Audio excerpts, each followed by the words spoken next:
प्रयागराज के लेटे बड़े हनुमान जी की कथा। विविध जनश्रुतियों एवं कपोल कल्पित तथा मनगढ़ंत कथाओं के आधार पर कहानियाँ खड़ी होती रहती हैं। इनमें से कुछ तो सत्य होती हैं, किंतु कुछ का कोई आधार ही नहीं होता है। यही बात इलाहाबाद में प्रयागराज क्षेत्र के संगम तट पर स्थित पुराण प्रसिद्ध लेटे हुए हनुमान जी के विषय में है। यह मंदिर धरती का एकमात्र मंदिर है जिसका विवरण पुराणों में विशद रूप से प्राप्त होता है। यही एकमात्र ऐसा मंदिर है जहां हनुमान जी के लेटे हुए रूप का विवरण मिलता है। अब आजकल तो अनेक मंदिर बन गए हैं जहां हनुमान जी को लेटा हुआ दर्शाया गया है। संभवतः महाराष्ट्र के औरंगाबाद के समीप महलसमल में बना लेटे हुए हनुमान जी का विशाल मंदिर भी इसी श्रेणी में आता है। अस्तु जो भी हो, पुराणों में एक ही लेटे हुए हनुमान जी के मंदिर का विवरण प्राप्त होता है और वह प्रयागराज क्षेत्र के संगम तट पर स्थित इलाहाबाद के बड़े हनुमान जी का मंदिर ही है। जो प्रचलित कथा इस लेटे हुए हनुमान जी के मंदिर के विषय में प्राप्त होती है वह यह है कि एक बार एक व्यापारी हनुमान जी की भव्य मूर्ति लेकर जल मार्ग से चला आ रहा था। वह हनुमान जी का परम भक्त था। जब वह अपनी नाव के लिए प्रयाग के समीप पहुंचा तो उसकी नाव धीरे धीरे भारी होने लगी तथा संगम के नजदीक पहुंचकर यमुना जी के जल में डूब गई। कालांतर में कुछ समय बाद जब यमुना जी के जल की धारा ने कुछ राह बदली तो वह मूर्ति दिखाई पड़ी। उस समय मुसलमान शासक अकबर का शासन चल रहा था। उसने हिंदुओं का दिल जीतने तथा अंदर से इस इच्छा से कि यदि वास्तव में हनुमान जी इतने प्रभावशाली हैं तो वह मेरी रक्षा करेंगे, यह सोचकर उनकी स्थापना अपने किले के समीप ही करवा दी। किंतु यह निराधार ही लगता है क्योंकि पुराणों की रचना वेद व्यास ने की थी जिनका काल द्वापर युग में आता है। इसके विपरीत अकबर का शासन 14वीं शताब्दी में आता है। अकबर के शासन के बहुत पहले पुराणों की रचना हो चुकी थी, अतः यह कथा अवश्य ही कपोल कल्पित मनगढ़ंत या एक समुदाय विशेष के तुष्टीकरण का मायावी जाल ही हो सकता है। जो सबसे ज़्यादा तार्किक, प्रामाणिक एवं प्रासंगिक कथा इसके विषय में जनश्रुतियों के आधार पर प्राप्त होती है वह यह है कि राम अवतार में अर्थात त्रेता युग में जब हनुमान जी अपने गुरु सूर्य देव से अपनी शिक्षा दीक्षा पूरी करके विदा होते समय गुरु दक्षिणा की बात चली। भगवान सूर्य ने हनुमान जी से कहा कि जब समय आएगा तो वे दक्षिणा मांग लेंगे। हनुमान जी मान गए, किंतु फिर भी तत्काल में हनुमान जी के बहुत जोर देने पर भगवान सूर्य ने कहा कि मेरे वंश में अवतरित अयोध्या के राजा दशरथ के पुत्र राम अपने भाई लक्ष्मण एवं पत्नी के साथ प्रारब्ध के भोग के कारण वनवास को प्राप्त हुए हैं। वन में उन्हें कोई कठिनाई ना हो या कोई राक्षस उनको कष्ट ना पहुँचाए, इसका ध्यान रखना। सूर्यदेव की बात सुनकर हनुमान जी अयोध्या की तरफ प्रस्थान हो गए। भगवान सोचे कि यदि हनुमान ही सब राक्षसों का संहार कर डालेंगे तो मेरे अवतार का उद्देश्य समाप्त हो जाएगा। अतः उन्होंने माया को प्रेरित किया कि हनुमान को घोर निद्रा में डाल दो। भगवान का आदेश प्राप्त कर माया उधर चली गई जिस तरफ से हनुमान जी आ रहे थे। इधर हनुमान जी जब चलते हुए गंगा के तट पर पहुँचे तब तक भगवान सूर्य अस्त हो गए। हनुमान जी ने माता गंगा को प्रणाम किया तथा रात में नदी नहीं लांघते यह सोचकर गंगा के तट पर ही रात व्यतीत करने का निर्णय लिया। हनुमान जी के हृदय में अपने गुरु की आज्ञा पालन का संदेश घुमड़ रहा था, अतः उन्हें नींद भी नहीं आ रही थी। अतः वह आसन लगाकर ध्यानस्थ हो विचार मग्न हो गए। इधर माया ने जब उन्हें ध्यानस्थ देखा तो वह डर गई, क्योंकि यदि प्रातः काल हो गया तो हनुमान जी अयोध्या पहुंच जाएंगे तथा प्रण के दृढ़ निश्चयी हनुमान जी अपना कार्य प्रारंभ कर देंगे। अचानक हनुमान जी का ध्यान टूटा। उन्होंने सोचा क्यों ना रात सत्संग में बिताई जाए। यह सोचकर वह ऋषि भारद्वाज के आश्रम की तरफ चल पड़े।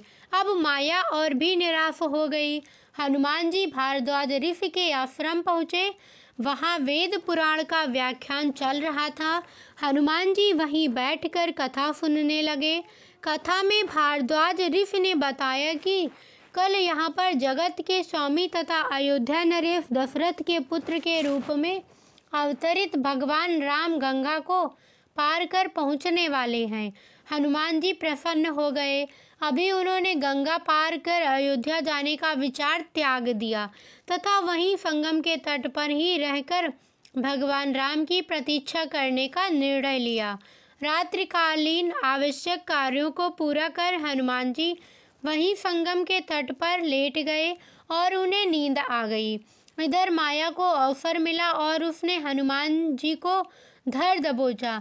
हनुमान जी घोर निद्रा में चले गए। इधर भगवान राम गंगा पार कर प्रयाग पहुँचे।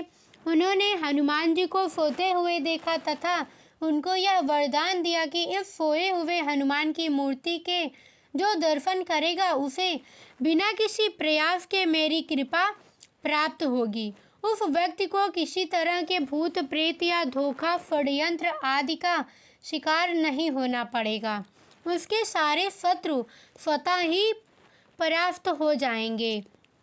इस तरह हनुमान जी को अमोघ वरदान देकर भगवान राम भारद्वाज ऋषि के आश्रम तथा अक्षय वट का दर्शन करते हुए आगे बढ़ गए।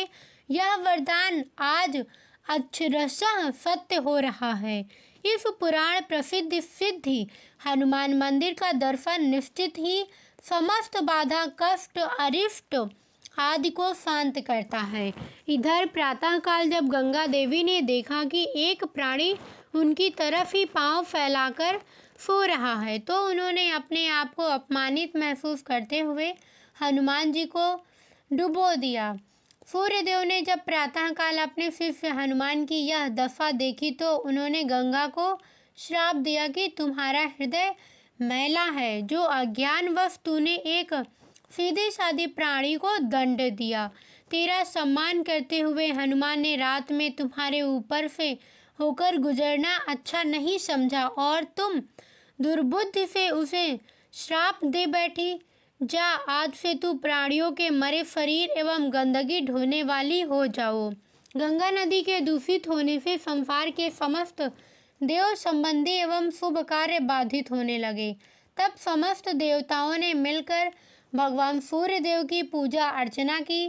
तब भगवान सूर्य ने कहा कि जा गंगे, तेरे जल के ऊपर मेरे किरणों के पड़ते ही तुम्हारे जल की पवित्रता बढ़ जाएगी तथा तुम्हारे जल से मेरा किया गया स्तुवन पूजन कोटि गुना फल देने वाला होगा।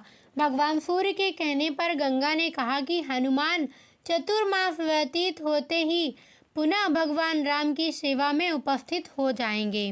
तब तक हनुमान जी किष्किंधा पर्वत पर सुग्रीव की सेना में लगे रहे।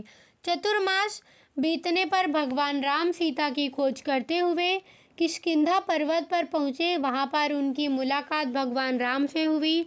अस्तु कालांतर में जब मुगल शासन के दौरान अकबर के समय में जब बादशाह अकबर ने उस सिद्ध तपोभूमि को अपने किले के रूप में परिवर्तित करना प्रारंभ किया तब उसके दीवार की ही सीध में सोए हुए हनुमान का मंदिर पड़ गया। उसने तत्कालीन हिंदू धर्म गुरुओं एवं पंडितों को रुपए पैसे का लोभ देकर तथा डरा धमकाकर उस सोए हनुमान जी के मंदिर को अन्यत्र स्थापित करवाने के लिए राजी किया। हनुमान जी के मूर्ति की खुदाई होने लगी। जब समूची मूर्ति की खुदाई नीचे से कर ली गई तब उसे उठाया जाने लगा। जब लगातार कोशिश के बावजूद भी मूर्ति नहीं उठी तब उसे भारी सामान उठाने वाली मशीन से उठाने की कोशिश की जाने लगी। ज्यों-ज्यों उस मूर्ति को उठाने की कोशिश की गई वैसे वैसे मूर्ति और भी नीचे धंसती चली गई। अंत में डरकर अकबर ने उस मंदिर को हटवाने का काम बंद करा दिया तथा डर के मारे उसने हनुमान जी की बड़ी पूजा आराधना की। आज भी उसके उतने बड़े भव्य किले की दीवार हनुमान जी के मंदिर की तरफ टेढ़ी ही है। एक मान्यता और है इस मंदिर के बारे में। इस मान्यता के पीछे राम भक्त हनुमान के पूर्व जन्म की कथा जुड़ी हुई है। लंका विजय के बाद बजरंगबली जब अपार कष्ट से पीड़ित होकर मरणासन अवस्था में पहुंच गए थे तो मां जानकी ने इसी जगह पर उन्हें अपना सिंदूर देकर नया जीवन और हमेशा आरोग्य व चिरायु रहने का आशीर्वाद देते हुए कहा कि जो भी इस त्रिवेणी तट पर संगम स्नान पर आएगा उसको संगम स्नान का असली फल तभी मिलेगा जब वह हनुमान जी के दर्शन करेगा। यहाँ स्थापित हनुमान की अनूठी प्रतिमा को प्रयाग का कोतवाल होने का दर्जा भी हासिल है। आमतौर पर जहाँ दूसरे मंदिरों में प्रतिमाएं सीधी खड़ी होती हैं, वहीं इस मंदिर में लेटे हुए बजरंगबली की पूजा होती है। पौराणिक कथाओं के मुताबिक लंका विजय के बाद भगवान राम जब संगम स्नान कर भारद्वाज ऋषि से आशीर्वाद लेने प्रयाग आए तो उनके सबसे प्रिय भक्त हनुमान इसी जगह पर शारीरिक कष्ट से पीड़ित होकर मूर्छित हो गए। पवन सुत को मरणासन देख मां जानकी ने उन्हें अपने सुहाग के प्रतीक सिंदूर से नई जिंदगी दी और हमेशा स्वस्थ एवं आरोग्य रहने का आशीर्वाद प्रदान किया। मां जानकी द्वारा सिंदूर से जीवन देने की वजह से ही बजरंगबली को सिंदूर चढ़ाए जाने की परंपरा है। संगम आने वाला हर एक श्रद्धालु यहाँ सिंदूर चढ़ाने और हनुमान जी के दर्शन को जरूर पहुँचता है। बजरंगबली के लेटे हुए मंदिर में पूजा अर्चना के लिए यूँ तो हर रोज ही देश के कोने कोने से हजारों भक्त आते हैं, लेकिन मंदिर के महंत आनंद गिरी महाराज के अनुसार राष्ट्रपिता महात्मा गांधी के साथ साथ पंडित नेहरू, इंदिरा गांधी, राजीव गांधी, सरदार वल्लभ भाई पटेल और चंद्रशेखर आजाद जैसे तमाम विभूतियों ने अपने सर को यहाँ झुकाया, पूजन किया और अपने लिए और अपने देश के लिए मनोकामना मांगी। यह कहा जाता है कि यहाँ मांगी गई मनोकामना अक्सर पूरी होती है। आरोग्य व अन्य कामनाओं के पूरा होने पर हर मंगलवार और शनिवार को यहाँ मन्नत पूरी होने का झंडा निशान चढ़ने के लिए लोग जुलूस की शक्ल में गाजे बाजे के साथ आते हैं। मंदिर में कदम रखते ही श्रद्धालुओं को अजीब सी सुखद अनुभूति होती है। भक्तों का मानना है कि ऐसी प्रतिमा पूरे विश्व में कहीं मौजूद नहीं है। इलाहाबाद में संगम के निकट स्थित यह मंदिर उत्तर भारत के मंदिरों में अद्वितीय है। मंदिर में हनुमान की विशाल मूर्ति आराम की मुद्रा में स्थापित है। यद्यपि यह एक छोटा मंदिर है, फिर भी प्रतिदिन सैकड़ों की तादाद में भक्तगण दर्शन करने आती हैं। मेरी यह वीडियो कैसी लगी मुझे कमेंट करके ज़रूर बताना। साथ ही लाइक करना, शेयर करना और सब्सक्राइब करना बिल्कुल मत भूलना और अपने मित्रों परिजनों के साथ ज़रूर शेयर करना। धन्यवाद।